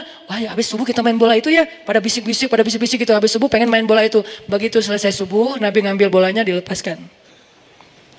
Pergi jinnya. Jangan balik lagi ya. Ya maaf salah target. Pergi aja dia. Kata Nabi apa? Kalau bukan karena doa saudaraku Sulaiman, akan aku biarkan jin ini jadi bola ditendang oleh anak-anak di kota Madinah. Berarti sepak bola udah ada pada masa Itu cuman contoh dalilnya bola, api, jin. Kalau sekarang mungkin menyambut satu Muharram gitu kan ya, atau menjelang Ramadan kan suka ada kayak kegiatan seru-seruan tuh, sepak bola api gitu kan. Yang buat saya sih itu namanya local pride. Salah satu kebanggaan lokal lah, selama tidak membahayakan dan tidak berlebihan sih, ya namanya juga seru-seruan, masa nggak boleh gitu kan? Selama nggak ada keyakinan, ini api sebelum kita main sepak-sepak, kasihan ntar gini-gini dulu, kita nyembah-nyembah dulu, kita ada kayak ritual dulu, enggak sih, cuman main doang, seru-seruan. Itu mungkin asal muasalnya yang tadi. Cuman kalau ini api beneran, kalau itu jin. Kalau jin di zaman kita kan mungkin nggak akan ketendang ya. Kalaupun ketendang nggak ada yang berani juga kali kan ya. Ah jin. Innalillah auzubillahi minasyaitonir rajim. Pada lari gitu. Ayat kursi keluar, Yasin segala macam. Sahabat saking jago nggak pakai ayat kursi, tendang lain aja. Namanya juga jin. Akhirnya jinnya dilepas sama Nabi. Kenapa dilepas? Bukan karena kasihan. Dia tuh harusnya dikasih pelajaran sama Nabi. Cuman kenapa dilepas? Nabi menghargai doa Sulaiman. Apa doa Sulaiman? Ya Allah beri saya kekuasaan yang tidak engkau berikan kepada orang setelah saya. Apa kekuasaannya? Bisa menguasai jin. Sebetulnya Nabi bisa aja, cuman menghargai Nabi Sulaiman. Jadi di antara para Nabi kayak saling respect gitu. Ah ini mah bagian Sulaiman deh. Jangan saya nggak akan ngambil bagian itu. Kalau mau bisa lebih daripada Sulaiman. Sama kayak Nabi Musa membelah laut yang saya sering cerita. Nabi Muhammad membelah bulan. Lebih dahsyat siapa coba? Walaupun sama-sama dahsyat. Nabi Musa belah laut dengan seizin Allah. Nabi Muhammad belah bulan dengan seizin Allah. Bukan yang di bumi, yang di luar bumi, yang jadi planetnya bumi atau di luar angkasa. Lebih keren lagi nih. Cuman ya Nabi Muhammad kan tipenya nggak pamer kayak kita ya. Baru apa aja udah, wes langsung edit lagi, terus kasih back sound, nggak apa di slow motion. Kebayang belah bulan slow motion? Demi untuk bisa diakui gitu kan? Itu mah kita. Tapi saya nggak berani menjudge karena emang saya juga gitu soalnya. Main snowboard, yang jatuh-jatuhnya di skip. Yang jatuh jangan ditampilin ya. Oh ya Ustaz. Yang jatuhnya nggak ada yang kelihatan kecuali yang hadir pada masa itu off air. Kalau yang lihat di sosial media, wah Ustaz jago banget nih bisa backside terus frontside gitu kan. Itu kan yang bisanya. Yang nggak bisanya terguling-guling kepala terbentur segala macam. Nggak, itu hanya untuk saya dan teman-teman yang ikut. Jadi kalau pengen lihat saya jatuh, yuk ikut bareng. Cie. Promo. Hard selling. Balik lagi tadi ngomong apa kok jadi kesini? Olahraga. Intinya sih dia tuh menghargai banget pemberian kita sampai, arigato kata dia, makasih banyak, wah apa segala macam. Ekspresinya tuh kayak orang nggak pernah ngeliat apa-apa. Ini namanya menghargai. Makanya Rasulullah SAW mengajarkan kita kalau ada orang berbuat baik kepada kita, cobalah balas kebaikan dia. Tahadu, baru tahabu. Saling berhadiahlah kalian, jangan dihadiahin terus. Kita harus mikirin gimana ngebalas hadiah orang. Kalau nggak sanggup, bisa jadi ada orang yang ngasih kita hadiah, emang dia orang yang mampu. Kalau kita balas takutnya buat dia nggak terlalu berharga gitu kan. Kayak misalnya kita dikasih barang branded. Dan dia mampu beli barang itu dengan harga yang sekian. Kita mau balas dengan yang sama. Misalnya dia kasih kita misalnya baju branded harganya misalnya 400.000. Kita mau bayar ngasih dia 400.000 asal lebar ya. Kenapa? Orang kos-kosan juga belum bayar. Ini gimana nih? Kalau nggak sanggup ngasih yang sama, maka kata Nabi doakan. Doakan dia sampai seolah-olah doa kita yang banyak itu sudah membayar kebaikan dia. Nah ini kan sama dengan yang tadi kan. Dia ucapin terima kasih sehari, besok juga, lusa juga, minggu depan, bulan depan, tahun depan. Terus sampai dia bisa merasa tenang, saya udah berterima kasih dengan ucapan yang layak buat dia. Nggak bisa sekali. Bukan, oh ya thanks. Nggak gitu. Makasih ya hatur nuhun, nya banyak. Hatur nuhun gitu kan. Kenapa banyak? Ini sunnah juga nih. Dalam cara menulis, mungkin saking sopannya dia, hatur nuhun, titik. Panjang, titiknya banyak lagi. Udah gitu senyum, udah gitu ketawa, guling-guling. Jadi agak alay banget gitu. Tapi ya itu kan ekspresi dia untuk saking bahagianya. Walaupun kadang-kadang dikasih sesuatu yang biasa aja. Ini nih, Nabi juga kayak gitu teman-teman. Dikasih apa aja sama orang, beliau tuh orangnya kayak selalu, ini berharga banget buat saya gitu orangnya. Di mana kita dibandingkan Rasulullah SAW? Apakah sunnah ini hanya tersisa di sana? Di negeri-negeri orang yang belum beriman? Kenapa mereka bisa mempraktekkan sunnah Nabi lebih baik daripada orang yang beriman? Bahkan orang yang sudah belajar sunnah, sudah belajar hadis Nabi. Kenapa kita mengambil teks dari kata-kata Nabi, tapi tidak meniru perilaku Nabi SAW? Bukankah sunnah Nabi itu ada sirah, ada surah, ada sarirah? Ada sirah perbuatan Nabi, ada surah penampilan Nabi, tapi juga ada sarirah perasaan Nabi. Nabi rasa malu, Nabi rasa sungkan, Nabi rasa nggak enakan, Nabi rasa kasihan, Nabi rasa takut. Semua itu sunnah. Jadi kalau kita nggak ada rasa malu seperti rasa malunya Nabi, kita nggak ikut sunnah sarirah. Kalau kita orangnya nggak jaga perasaan orang lain, padahal Nabi sangat menjaga perasaan orang lain, berarti kita nggak ikut sunnah sarirah. Jadi sunnah Nabi itu bukan hanya surah, bukan hanya penampilan, banyak banget sunnah Nabi. Tapi kalau kita belum mampu mengikuti semua pun, maka kita belajar untuk menyempurnakan semampu kita. Saddidu wa qaribu, kata Nabi. Saddidu wa qaribu, apa artinya? Berusahalah untuk semirip mungkin. Kalau nggak bisa semirip mungkin, minimal agak-agak menyerupai. Saddidu wa qaribu. Fa illam takun mislahum fatashabbahu bihim. Kalau kamu tidak bisa persis seperti sahabat Nabi, minimal berusaha untuk menyerupai. Dan itu pasti ada lebih kurangnya. Ada orang yang kelebihannya itu dari sisi surah. Surahnya itu surah Nabi banget. Kenapa? Karena emang secara fisik mungkin dia mendukung. Misalnya dia ada orang yang surah jenggotnya panjang. Bagus kan? Sepanjang ini. Ada yang pengen banget jenggotan udah pakai wak doyok, apa segala macam. Nggak keluar-keluar juga, Ustaz, gimana tuh? Berarti dia secara surah mungkin nggak bisa persis seperti Nabi. Tapi secara sirahnya apa? Dia orangnya banyak bantu orang lain, dia orangnya gampang tersenyum sama orang lain. Atau secara sarirah, dia tuh orangnya gak enakan, sangat menjaga perasaan orang. Nah, Nabi tuh gitu banget. Kalau ada yang ngasih hadiah ke Nabi itu, beliau tuh akan menghargai dan mengucapkan yang baik-baik kepada orang itu. Contoh, ada yang ngajak Nabi makan di rumahnya. Nabi terima undangannya, padahal itu yang undang orang miskin. Ya Rasul, nanti makan di rumah kami ya. Oh ya. Datanglah Nabi ke rumahnya. Dikasih cuma roti. Nggak ada selai, nggak ada susu, nggak ada daging. Kan orang Arab itu kalau makan roti pakai daging kan. Kayak kebab lah, cuman nggak digulung. Nah, ini nggak ada daging, nggak ada selai, nggak ada susu, nggak ada apa-apa. Roti tok. Ditaruh di depan Nabi. Nabi nungguin. Biasanya ntar habis ini datang selai gitu. Selainya bisa korma, selainya bisa keju dari susu, selainya juga bisa yang lain-lain gitu, ditungguin, nggak datang-datang, orangnya juga duduk depan Nabi. Ya Rasulullah silakan dimakan. Oh, ada selainya, kata Nabi. Nabi nanya, karena nggak terbiasa makan gitu doang. Nabi tanya, ada selainya? Aduh, maaf ya Rasulullah, nggak ada apa-apa, cuman ada cuka, boleh? Dihadirkanlah cuka di sebelah Nabi. Nabi mengambil roti, disobek, dicelupin dengan cuka, dioles dengan cuka, makan. Nabi dengan wajah berseri-seri mengatakan, senikmat-nikmat lauk itu adalah cuka. Gimana Rasulullah coba? Luar biasa akhlaknya. Senikmat-nikmat lauk adalah cuka. Kalau yang sekarang kita dihadapkan kayak gitu, paling yang ngerti tentang hadis ini cuma orang Palembang. Karena orang Palembang memang memakai cuka untuk sebagai makanan favorit kan? Yaitu empek-empek dan emang enak. Jadi kalau udah sampai ke Palembang saya ngerti hadisnya. Benar juga sih kata Nabi, senikmat-nikmat lauk itu adalah cuka yang empek-empek. Cuman kalau di luar Palembang, kita nggak ngerti kan senikmat-nikmat lauk itu cuka. Jadi jangan diterjemahin, ya itu mah wajar Ustaz, empek-empek emang enak. Ya oke, tapi kan ini bukan di Palembang, lagi di Arab. Orang Arab nggak tahu empek-empek. Jadi makan si roti teh pakai cuka, itu nggak biasa di mereka. Sehingga ketika Nabi mengatakan senikmat-nikmat lauk itu cuka dengan wajah berseri-seri, dan makannya seolah-olah enak banget makanannya itu teh. Kalau kita kan, oh ya. Terus kayak colek dikit. Aduh, saya tadi pagi sarapannya udah 2 kali, kenyang, maaf ya. Itu paling sopan tuh. Itu udah paling sopan kan kita. Kalau Nabi lebih dari itu sopan santunnya. Senikmat-nikmat lauk cuka, tambah makan sampai orang. Gimana caranya membahagiakan yang memberi makanan? Nabi itu nggak pengen banget ngecewain orang yang ngasih beliau makanan. Itu tadi kita lihat dalam Fister. Oh, arigato, apa segala. Kayak nggak pernah lihat. Apa ini saya belum pernah lihat seumur hidup. Seolah-olah gitu kan? Ini cara dia mengapresiasi orang yang memberikan hadiah kecil yang tadi. Itu tuh akhlak keren banget.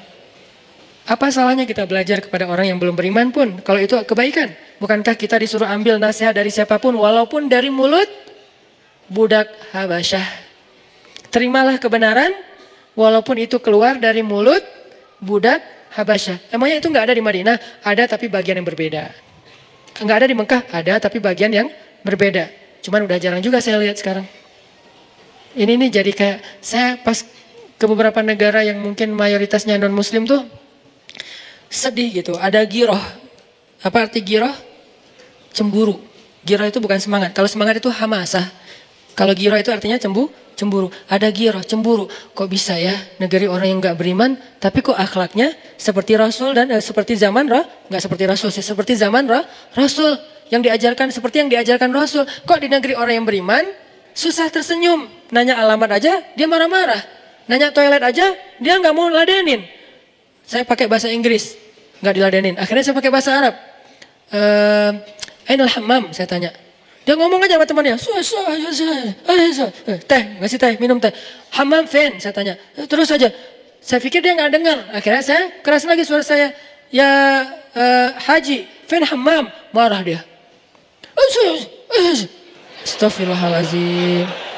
Ini nih di pusat Rasulullah lahir, tempat dakwahnya Rasulullah. Kemana akhlak Rasul? Tidak bolehkah kita menjadikan ini sebagai bahan untuk evaluasi dan muhasabah diri? Apakah kita nggak boleh mengevaluasi seolah-olah udah suci semuanya? Yang suci itu Rasul dan ajarannya. Tetapi pengikutnya kita berbeda-beda. Ada yang imannya lemah, ada yang imannya kuat. Cuman kenyataannya sekarang secara sosial prihatin sih. Agak krisis. Di pusat yang harusnya orang ngelihat inilah Islam, malah ngelihat kok Islam gini. Ini kan kasihan ya. Jadi ini adalah bentuk ghirah kita. Kita pengen Mekah lebih daripada Tokyo. Kita pengen Madinah lebih daripada di negeri-negeri lain dalam sosial, bukan dalam ritual ya. Kalau ritual udah pastilah terbaik karena itu pusat ibadah seluruh dunia. Tapi dalam sosial ada orang soleh banyak. Cuman yang keseharian kita lihat sampai di jalan-jalan manggil artis Indonesia kan ya. Kita bawa istri, saya marah kalau istri saya dipanggil dengan nama artis yang mungkin lagi apa gitu di Indonesia. Apa gitu kan, nggak boleh disebut namanya kan. Itu kan sering tuh. Yang di Madinah kita datang ke hotel, kadang-kadang saya kayak digini-giniin gitu. Haji, apaan sih lo? Gitu. Jadi kayak, kenapa sih kok saya dicolek-colek gitu kan, saya merasa kayak ternodai sih. Kenapa kayak gini gitu? Kenapa nggak kayak tersenyum, kayak akhlaknya baik, nggak maksain orang kalau belanja, jangan bohong kalau lagi dagang, jangan apa dijelek-jelekin satu bangsa, satu kabilah. Indonesia bakhil. Ngapain dia menghina Indonesia? Kenapa kalau Malaysia dia Malaysia good, Indonesia bakhil kata dia. Saya kan tersinggung karena saya mau beli parfum. Parfumnya tuh emang mahal sih. Ada Oud Arabi gitu kan, parfum dari kayu asli Arab gitu. Saya masuk, dari mana? Indonesia. Udah keluar aja, keluar. Hah? Kenapa? Kamu nggak sanggup beli? Orang Indonesia tuh nggak sanggup beli yang kayak gini-gini. Astagfirullahaladzim. Berapa harganya? Sekian ribu real. Oh ya nggak sanggup. Assalamualaikum. Emang nggak sanggup gitu. Tapi kan orang Indonesia nggak semuanya kayak saya tuh ya. Banyak yang kaya yang sanggup beli kan. Saya doang yang kebenaran lagi apes nggak sanggup beli. Dulu. Waktu itu masih mahasiswa soalnya. Mahasiswa tahu sendiri kan. Kita kan prihatin banget. Saya pernah jadi mahasiswa. Teman-teman sebagian mahasiswa tahu lah. Gimana pun orang tuanya mampu kadang-kadang kita irit gitu kan. Kenapa bisa datang ke situ? Penasaran aja kok wangi dari setiap lewat wangi. Saya pengen, siapa tahu saya bisa beli 100 mili aja. Berapa? Sekian ribu real. 100 mili harganya jutaan. Berarti sekali saya oles 100.000 tuh. Wah, lebar. Pergi aja saya. Assalamualaikum. Indonesia. Ruh. Besok-besoknya teman saya nyamar. Dari mana? Malaysia. Sahib. Mau pilih yang mana? Jadi kayak, wah ini mah diskriminasi nih saya bilang.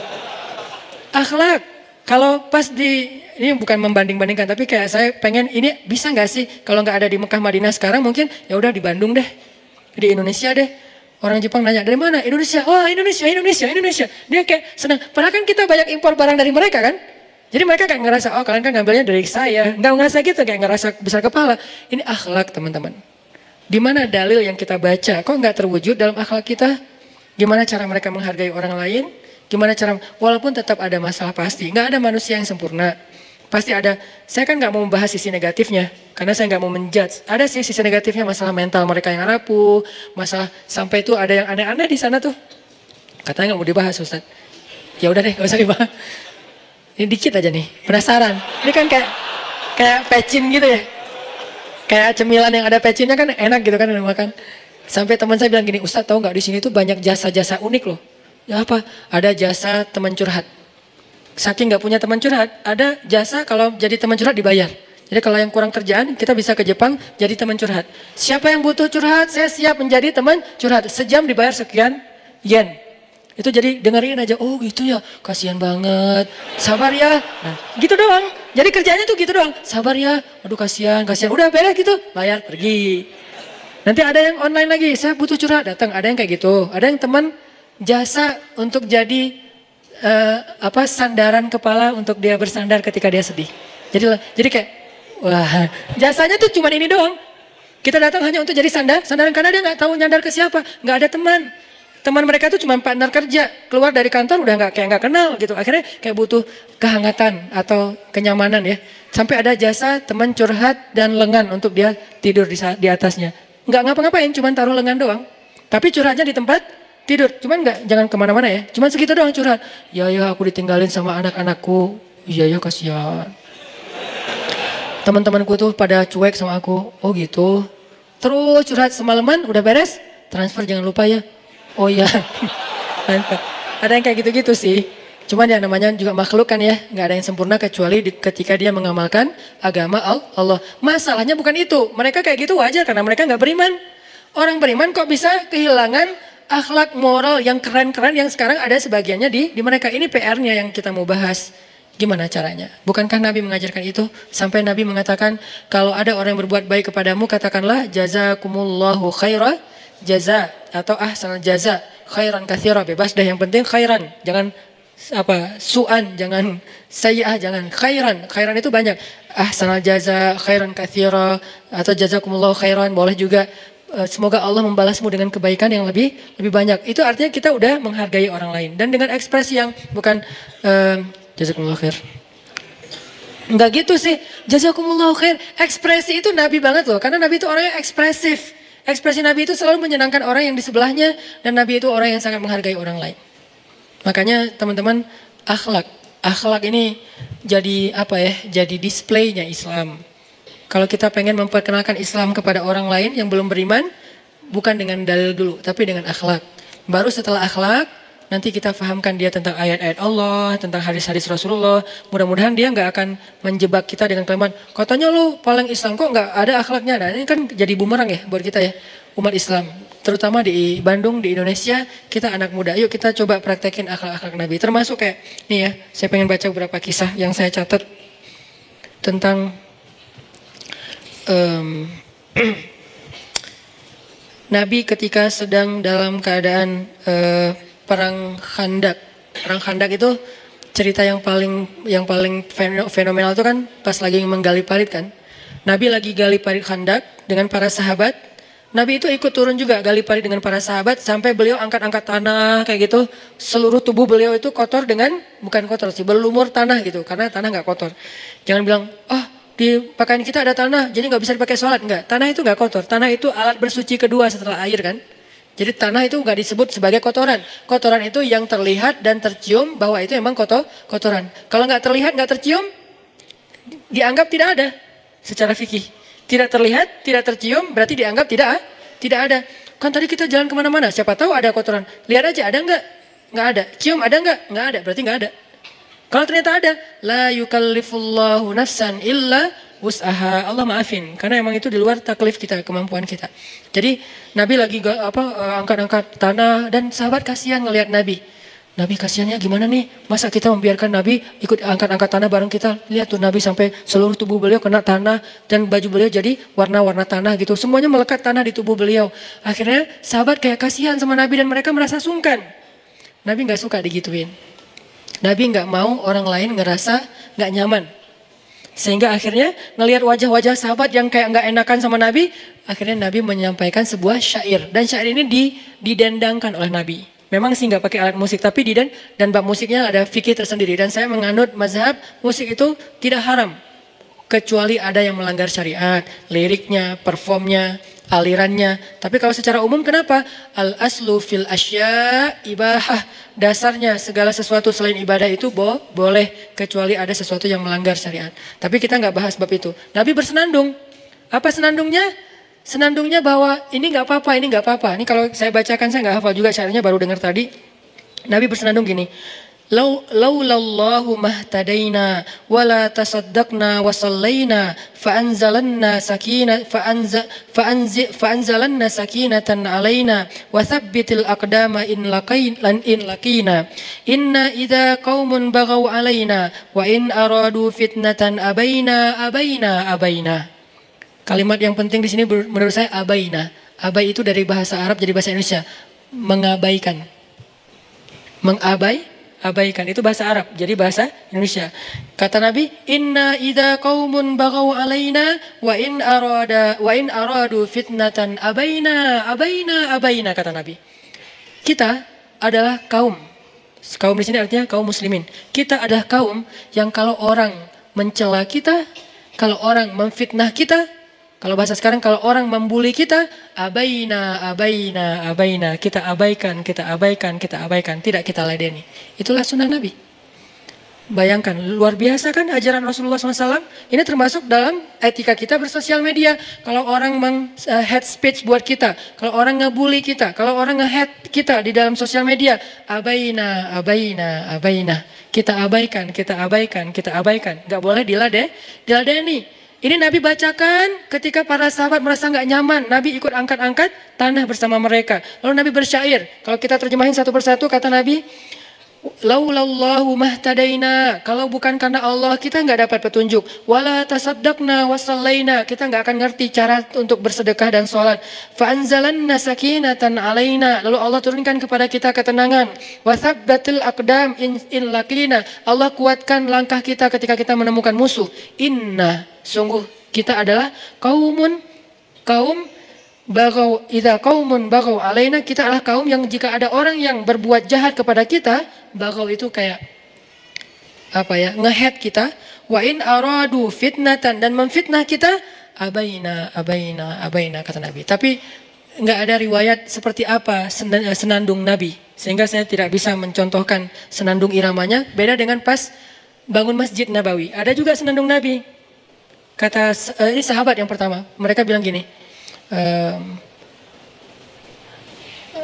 la isha illa ishal akhirah, Allahumma arham ansara wal muhajirah, la in qa'adna wa nabiyyu ya'malu, fadhaka minnal amalul mudallalu, la isha illa ishal akhirah, Allahumma arham ansara wal muhajirah. Diikuti rame-rame. Kebayang ya? Ini acara mereka lagi bangun masjid tapi sambil bersenandung supaya nggak boring. Kan kata Ali bin Abi Thalib, rawihul qulub, senangkan hati kalian. Supaya apa? Karena hati itu kadang juga bisa bosan, sebagaimana tubuh juga bisa capek. Maka rawihul qulub. Akhirnya Ali juga sambil ngangkat-ngangkat, sambil nyemen gitu, dia ngecor, la in qa'adna wa nabiyyu ya'malu, fadzaka minnal amalul mudallalu. Mereka saling, yang ujung sana, la in qa'adna wa nabiyyu ya'malu. Coba nanti para penyair, para komposer lagu bikin ini jadi salah satu lagu favorit anak muda, karena ini adalah lagu yang dibaca oleh mereka. La isha illa ishal akhirah, kita nyebutnya nasyid. La isha illa ishal akhirah, Allahumma arham ansara wal muhajirah. Yang ujung sana ngelihat, wah seru ya, yang kelompok ini kan mereka beda-beda kelompok kan. Ada yang bagian ngecor, ada yang bagian apa, ada yang ngaduk-ngaduk semen, ada yang pasirnya dihalus-halusin gitu kan. Bagi-bagi tugas nih. Yang pojok sana, wah kita lebih bagus lagi. Akhirnya kan saut-sautan gitu. Siapa yang paling kelompoknya suaranya bagus. La in qa'adna wa nabiyyu ya'malu, sambil bawa-bawa batu. Fadzaka minnal amalul mudallalu. Artinya apa? Kalau kita duduk-duduk aja, Nabi itu bekerja loh. Apa kita nggak malu? Itu maksudnya. Lain qa'adna wa nabiyyu ya'malu. Kita masa duduk-duduk aja sementara Nabi bekerja. Fadzaka minnal amalu mudallalu. Kalau gitu malu-maluin dong kita di depan Nabi. La isha illa ishal akhirah. Tidak ada kehidupan yang nyaman kecuali nanti di akhirat. Dunia emang kayak gini, jadi gak usah ngeluh kalau kita angkat batu, gak usah ngeluh kalau kita capek, gak usah ngeluh kalau kita sakit badannya, gak usah ngeluh. Kenapa? La isha illa ishal akhirah. Tidak ada hidup yang nyaman kecuali nanti di akhirat. Allahumma arham ansara wal muhajirah. Ya Allah, rahmatilah orang ansar dan muhajirin. Mereka bersyair lagi membangun masjid. Lihat gimana kehidupan mereka itu luar biasa. Ada bagian nangis, ada bagian khusyuk, ada bagian entertain. Ini artinya di dalam hadis ini Nabi SAW mengajarkan kepada kita banyak hal. Satu, beliau itu nggak mau merepotkan orang, nggak mau dikasihani. Kenapa? Dikasihani itu berarti merepotkan orang lain. Kedua, beliau mengajarkan kepada kita untuk abaina. Abaikan saja. Abai itu dari bahasa Arab aba. Lalu para sahabat membalas. Nabi udah selesai dengan syairnya, para sahabat membalas dengan syair, Nahnul ladzina baya'u Muhammada alal jihadi ma baqina abada. Diulang sama yang lain, jadi syair yang disenandungkan. Cuman karena nggak ada riwayatnya, saya nggak bisa mensenandungkannya. Nanti tinggal bebas lah senandungnya pakai irama opik kah, maherzen kah, mahir apakah, bebas. Yang penting kalimatnya Nahnul ladzi baya'u Muhammada. Kami adalah orang yang berbaiat kepada Nabi Muhammad alal jihadi ma baqina abada. Kami tidak pernah absen dari berjuang bersama Rasulullah SAW. Jadi kayak saling menguatkan. Nabi bilang, kita adalah kaum yang Allah beri petunjuk. Kita tidak peduli dengan omongan orang lain. Ayo kita bekerja. Kata para sahabat, kita sudah berbayat kepada Nabi. Kita tidak akan pernah diam. Kita akan ikut Nabi. Jadi semangat. Coba lihat adegan ini dari angle. Itu spirit yang luar biasa. Saling menguatkan. Sampai Nabi pernah melihat ada seorang sahabat lagi angkat batu. Ketiban dengan batunya. Jadi jatuh ketimpa batu. Jadi dia angkat batu gitu, karena nggak kuat, jatuh, terus batunya menimpa dia, terus dia kayak berat gitu. Sahabat-sahabat yang lain mengatakan dengan syair-syair mereka, ayo bangkit, yang kau bawa itu adalah dosa-dosa, Pas dia tahu ini dosa, dosa, dia angkat sama dia. Kenapa? Dia dikuatkan sama yang lain. Kalau dia mampu memikul itu di dunia, nanti dia tidak akan memikul lagi dosa di akhirat. Ini kan lewat syair, tidak melulu lewat ceramah. Bahkan lewat syair-syair yang disenandungkan, mereka memberi semangat, mereka memberi nasihat, mereka menguatkan motivasi kepada yang lain. Berarti ada tuh nasyid di zaman sahabat. Soal alat musiknya, ini perbedaan fikih. Yang jelas secara umum, ghina, nasyid, ada. Yang dimaksud dengan ghina yang nggak boleh itu adalah yang tadi secara performnya. Cewek yang mungkin di depan cowok, kemudian suaranya, jangankan nyanyi ya, ngomong dilembut-lembutin kan nggak boleh kan? Angkat telepon, halo, oh iya, kayak orang baru bangun tidur gitu, nggak boleh. Biasa aja, halo, oh ya, oh iya, nggak gitu-gitu juga sih. Kadang ada juga suara cewek itu nggak dilembut-lembutin juga udah, aduh astagfirullahaladzim, gimana nih, di loudspeaker, akhirnya pas di loudspeaker, astagfirullahaladzim, rame-rame astagfirullah gitu kan ya. Kenapa? Suaranya emang keren sih. Mungkin dia bekas penyiar kali. Nah suara penyiar kan bagus ya. Atau dia seorang vokalis juga mungkin emang suaranya bagus. Ya sewajarnya aja. Semampu kita jangan sampai udah suara bagus dilembut-lembutin lah gitu. Nggak boleh kan? Makanya Allah mengatakan di Al-Quran itu, janganlah kalian melembut-lembutkan suara kalian ketika kalian berbicara. Kenapa? Takutnya nanti ada orang yang hatinya itu nggak siap. Nggak semua cowok itu, gue biasa aja. Yang lain nggak gitu. Ada yang kita biasa aja, ada yang teman kita udah luar biasa. Diam-diam dia kayak nggak bisa tidur gitu. Bagus banget ya suaranya ya, gitu kan? Ada nggak sih yang kayak gitu? Ada. Kita pernah nggak sih kayak gitu?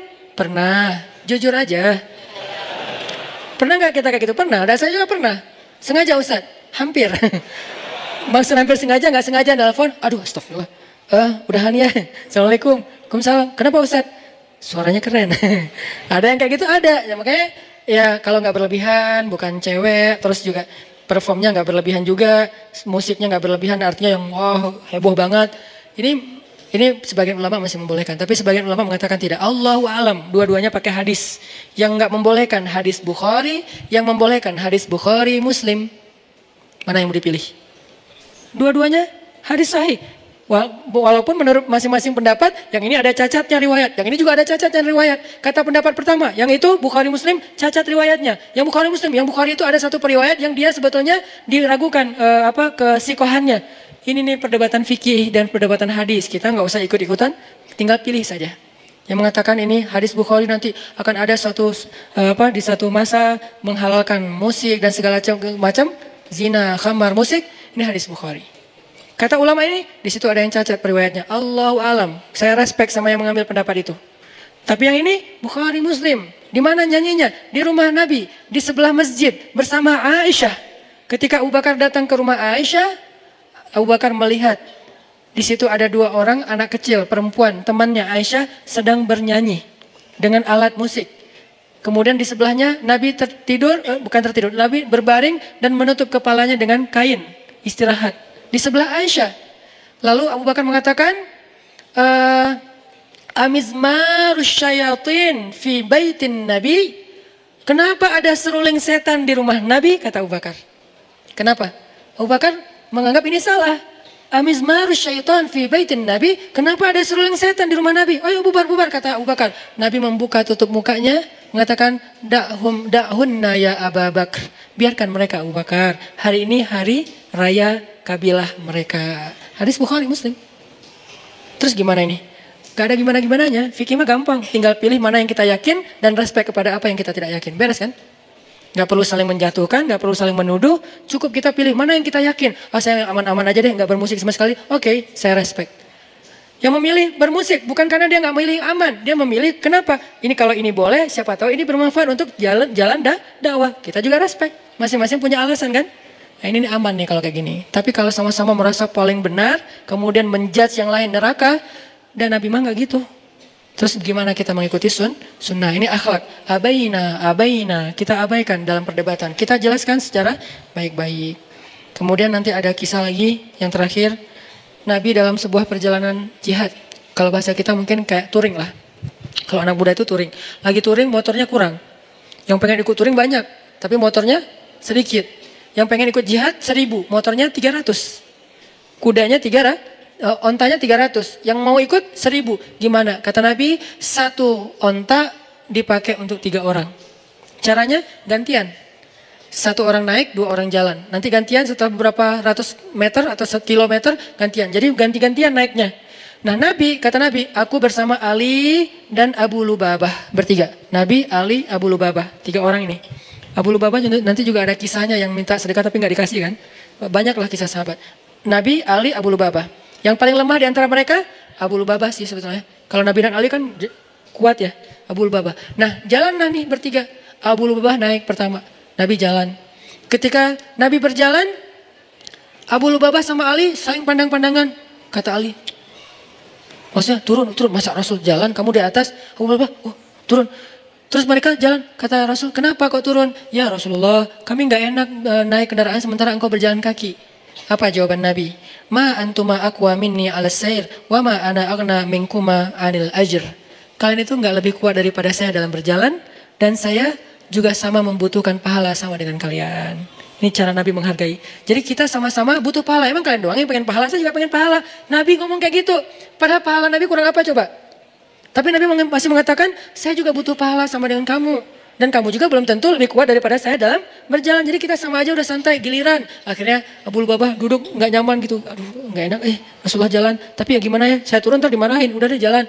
Terus pas Abu Lubabah turun, Ali. Rasulullah. Ali naik. Rasulullah. Akhirnya Ali naik.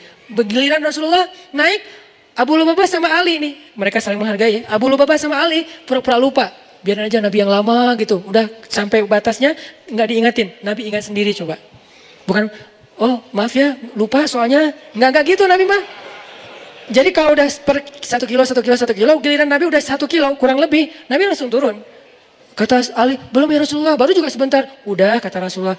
Abu Lubabah belum kan? Belum ya Rasulullah, kami juga menghitung. Belum, kayaknya baru sebentar Nabi. Udah kata Nabi, kalian nggak lebih kuat dari aku dan aku juga butuh pahala sama dengan kalian. Ini akhlak.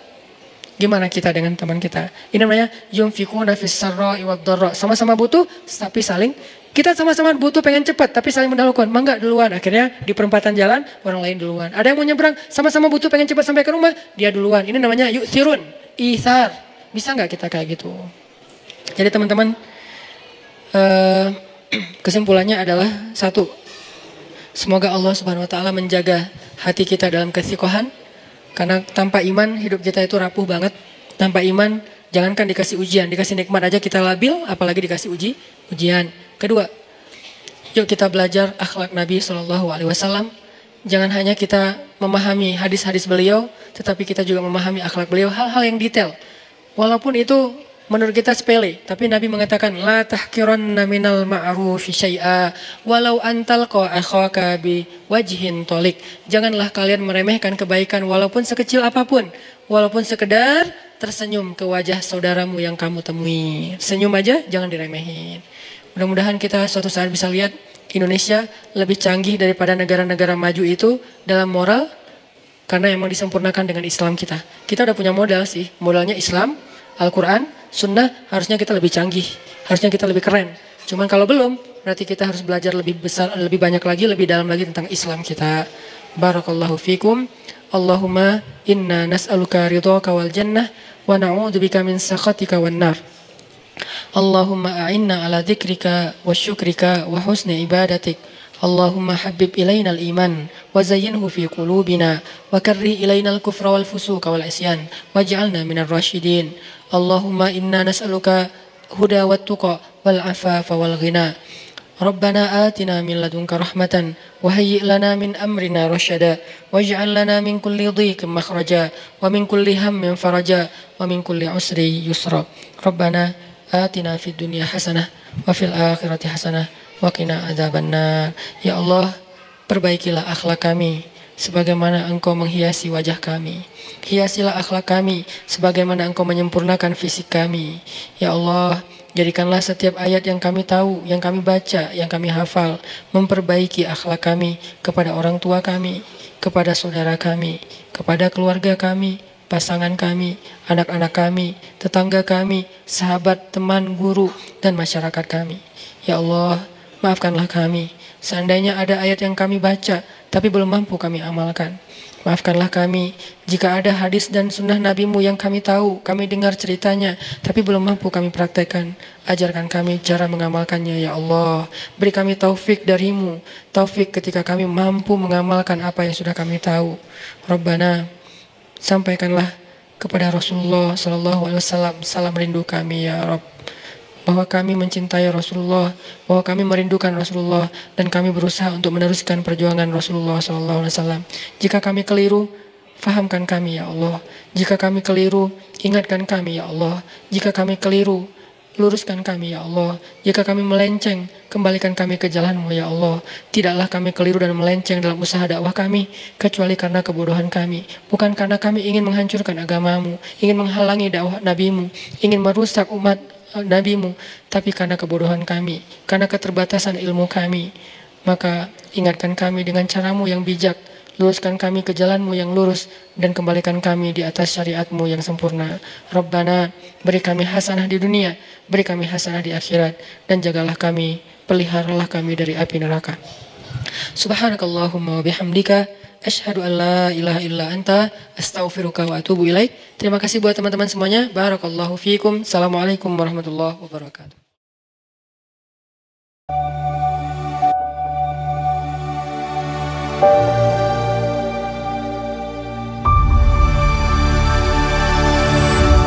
Dalam ceramahnya yang penuh makna, Ustadz Hanan Attaqi menyampaikan betapa kita senantiasa membutuhkan Allah, baik dalam ujian maupun saat menerima nikmat. Beliau mengingatkan bahwa iman seseorang diuji tidak hanya saat menghadapi cobaan, tetapi juga saat diberikan kesenangan. Ketika hidup berjalan lancar, ada risiko kita terlena, lupa bersyukur, dan menjauh dari Allah. Hanya dengan senantiasa mengingat Allah dan mencari ridha-Nya, kita bisa menjaga hati dari godaan dunia dan tetap teguh dalam keimanan. Ustadz Hanan juga menekankan pentingnya menghargai dan menghormati orang lain, sebagaimana yang dicontohkan oleh Nabi Muhammad. Beliau menceritakan bagaimana Nabi sangat menghargai setiap kebaikan, sekecil apapun, dan selalu merespons dengan ungkapan syukur dan keramahan. Sikap ini sesuai dengan etika Islam, di mana apresiasi dan penghormatan yang tulus menjadi dasar interaksi antar manusia. Tindakan sederhana ini, kata Ustadz Hanan, bisa menjadi sarana untuk menebar cinta dan keharmonisan dalam komunitas. Di akhir ceramahnya, Ustadz Hanan berharap agar umat Islam bisa menampilkan karakter moral yang dibentuk oleh iman. Beliau berdoa agar masyarakat Muslim menjadi contoh dalam kebaikan, kemurahan hati, dan etika yang tinggi, sehingga bisa memberi pengaruh positif yang melebihi standar etika masyarakat lain yang dikenal akan kesopanannya. Beliau menutup dengan doa, memohon agar Allah senantiasa membimbing umat dalam menerapkan nilai-nilai mulia ini dan memperkuat dakwah Islam melalui tindakan nyata.